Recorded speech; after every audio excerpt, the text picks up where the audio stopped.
এই যে আজানের জবাব দিলাম আমরা, এটার ফজিলত জানেন আপনারা? অনেকে এটা জানেন না এবং আমলও করেন না।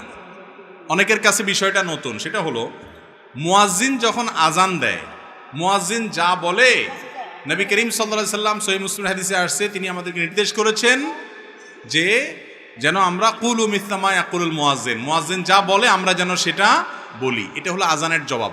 কিভাবে সেটা? মুয়াজ্জিন যখন আল্লাহু আকবার বলে, বলার পর আমরা কি বলবো? আল্লাহু আকবার, আল্লাহু আকবার। মুয়াজ্জিন আবার যখন আল্লাহু আকবার বলবে, আমরা কি বলবো? আল্লাহু আকবার, আল্লাহু আকবার বলবো। মুয়াজ্জিন যখন আশহাদু আল্লা ইলাহা ইল্লাল্লাহ বলে, আমরা কি বলবো? আশহাদু আল্লা ইলাহা ইল্লাল্লাহ। মুয়াজ্জিন যখন আশহাদু আন্না মুহাম্মাদুর রাসূলুল্লাহ বলবে দুইবার, আমরা কি বলবো?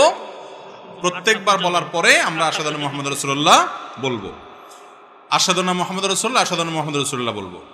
আবার মুয়াজ্জিন যখন হাইয়া আলাস সালাহ বলে, আমরা কি বলবো? লা হাওলা ওয়ালা কুওয়াতা ইল্লা বিল্লাহ। এই একটা শুধু বেশ কম, আর সবগুলো যেমনি আছে এমনি। মুয়াজ্জিন যখন আবার বলবে হাইয়া আলাস সালাহ, কি বলবো? লা হাওলা ওয়ালা কুওয়াতা ইল্লা বিল্লাহ। মুয়াজ্জিন যখন বলবেন হাইয়া আলাল ফালাহ, তখন কি বলবো?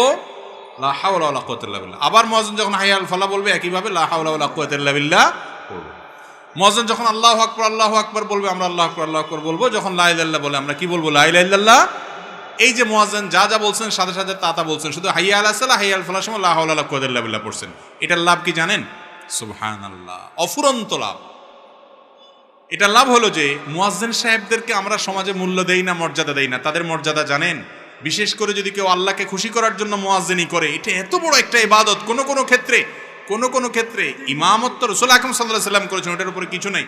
কিন্তু কোন ক্ষেত্রে অন্য অনেক আমলের চাইতে মুয়াজ্জিনের আজানের ফজিলত অনেক বেশি। হাদিসে আসছে কিয়ামতের দিন মুয়াজ্জিনের গর্দান অনেক লম্বা থাকবে। এবার গর্দান লম্বা থাকলে খারাপ দেখা যাবে না? না, গর্দান লম্বা থাকবে মানে হলো সবার মধ্যে তাদের মাথাগুলো উঁচু থাকবে, ভিআইপি, এটা বোঝা যাবে। আর মুয়াজ্জিনের আজান শুনে যত মানুষ নামাজ পড়তে আসে, সবার সমপরিমাণ সওয়াব মুয়াজ্জিন সাহেব লাভ করেন। কত বড় ফজিলত! আর যদি কেউ আজানের জবাব দেয়, আল্লাহ তাআলা তাকে মুয়াজ্জিনের উপর সওয়াব দান করেন। তাহলে আপনি আশা করতে পারেন আজানের জবাব দেওয়ার মাধ্যমে মুসল্লিদের অনুরূপ নামাজের সওয়াব এক্সট্রা বোনাস হিসেবে আপনি পেয়ে যাবেন। এই আমলটা শুধু পুরুষরা না, আমাদের মা বোনরাও বাসা বাড়ি থেকে শুনে করতে পারেন। যে আজানটা আগে শুনবেন বা মহল্লার আজান, সেটার জবাব দিয়ে দিবেন। এরপরে অন্যগুলোর জবাব আপনি না দিলে অসুবিধা নেই। আজানের জবাব দেওয়াটা মুস্তাহাব বা সুন্নাহ, এটা ভালো। এই আমলটা করা উচিত। করবেন তো ইনশাআল্লাহ? অফুরন্ত সওয়াব। কিন্তু আমরা জানি না। আজানের সময় গল্প করে, আজানের সময় অন্য কাজ করে না। আজান যখন শুনবেন, মুয়াজ্জিনের আজানের জবাব দিবেন, এরপরে আজানের দোয়া পড়বেন, দুরূদ পড়বেন। এটা হলো সুন্নাত। আশহাদু আন্না মুহাম্মাদুর রাসূলুল্লাহ যখন পড়ে, আমরা অনেকে তখন মনে করি যে দুরূদ পড়তে হয় না। দুরূদ পড়বেন আজানের শেষে, দুরূদ পড়বেন কিন্তু আজানের শেষে, ওই জায়গা না। এখানে হাদিসে, সহিহ মুসলিমের হাদিসে নবী সাল্লাল্লাহু আলাইহি ওয়াসাল্লাম একেবারে হাতে কলমে ধরাই দিয়ে বলে দিয়েছেন যে যখন মুয়াজ্জিন বলবে আশহাদু আন্না মুহাম্মাদুর রাসূলুল্লাহ, তোমরা কি বলবা? আশহাদু আন্না মুহাম্মাদুর রাসূলুল্লাহ। রাসূলুল্লাহ সাল্লাল্লাহু আলাইহি ওয়াসাল্লাম বলতে, হ্যাঁ, ওনার নাম শুনলে দুরূদ পড়তে হয়। এটা আজানের শেষে বলবেন। কথা কি বুঝাতে পারছি?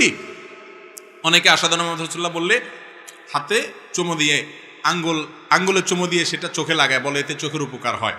মূলত রাসূল আকরাম সাল্লাল্লাহু আলাইহি ওয়াসাল্লাম এর কোনো নির্দেশ দেন নাই। বিভিন্ন বই পুস্তক আছে, ভুইপোড় অনেক বই পুস্তকে আছে। নবী করিম সাল্লাল্লাহু আলাইহি ওয়াসাল্লাম আজান দেওয়ার পর যে জবাব শিক্ষা দিয়েছেন, সেখানে এরকম কোনো কথা বলা হয়নি। আজানের জবাব দেব তো ইনশাআল্লাহ।